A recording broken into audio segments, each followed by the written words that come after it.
कक्षा 6 के बच्चे मेरे साथ पाठ 8 पढ़ रहे हैं, भारत की एकता। इसका सेकंड पार्ट हम शुरू करते हैं। तो बच्चों, भारत में धार्मिक स्वतंत्रता है। हमारे भारत देश में धर्मों के प्रति लोगों की स्वतंत्रता है। वो अपने धर्मों को स्वतंत्र होकर मान सकते हैं।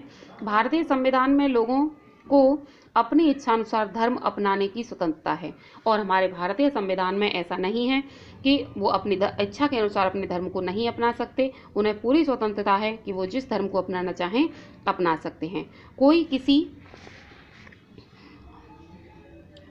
को अपना मत मानने के लिए बाध्य नहीं कर सकता। इसके लिए कोई ज़बरदस्ती नहीं की जा सकती कि नहीं, ये व्यक्ति इसी धर्म को अपनाएगा। इसके लिए कोई किसी की आवश्यकता नहीं होती, बल्कि वो स्वतंत्र होता है, जिस धर्म को अपनाना चाहे अपना सकता है। यहाँ भिन्न भिन्न धर्मों के लोग हिंदू, मुसलमान, सिख, ईसाई, पारसी आदि मिलजुल कर रहते हैं।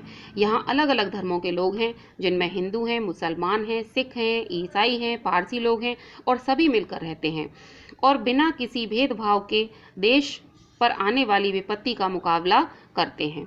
और बिना किसी भेदभाव के, उनके अंदर कोई भेदभाव नहीं होता। जब देश पर कोई मुसीबत आती है तो वे उसका एकजुट होकर सामना करते हैं। मुकाबला करना मीन्स सामना करना।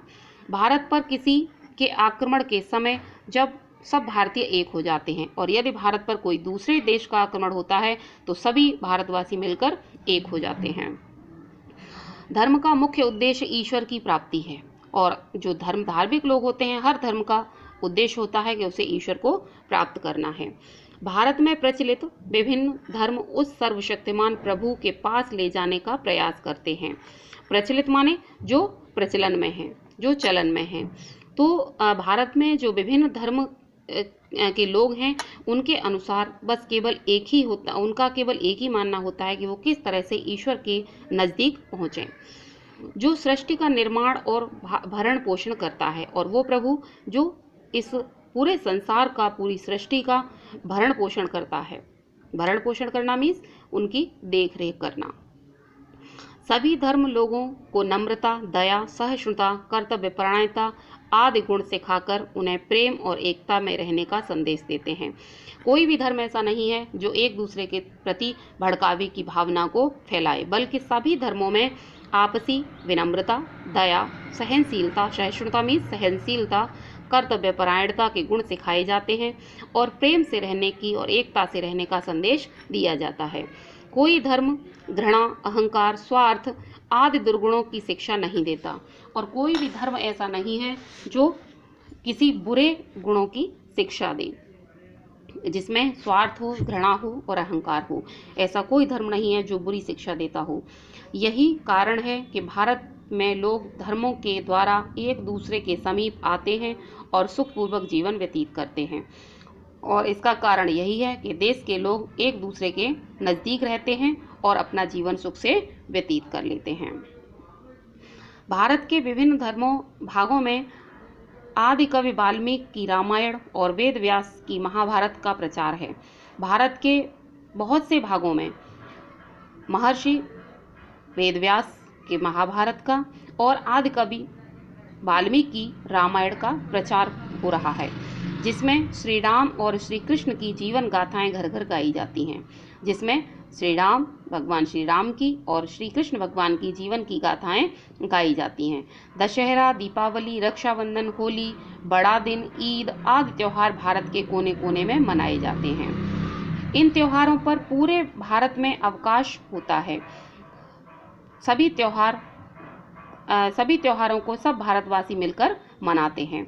जितने भी ये त्यौहार होते हैं, जिसमें दशहरा है, दीपावली है, रक्षाबंधन है, होली है, बड़ा दिन है, ईद है, इन सभी त्योहारों का राष्ट्रीय अवकाश घोषित होता है, और इस अवकाश में सभी धर्मों के लोग एक दूसरे का साथ देते हैं और त्योहारों को मिलजुल कर मनाते हैं। होली और ईद के अवसर पर लोग वैमनस्य को भूलकर एक दूसरे के गले मिलते हैं। वैमनस्य माने मनमुटाव। होली और ईद ये दो त्योहार ऐसे हैं जिनमें आपसी भेदभाव को भूलकर, आपसी मनमुटाव को दूर कर एक दूसरे के गले मिलने की परंपरा है, जिससे कि एक दूसरे के प्रति गलत भाव दूर हो जाएं।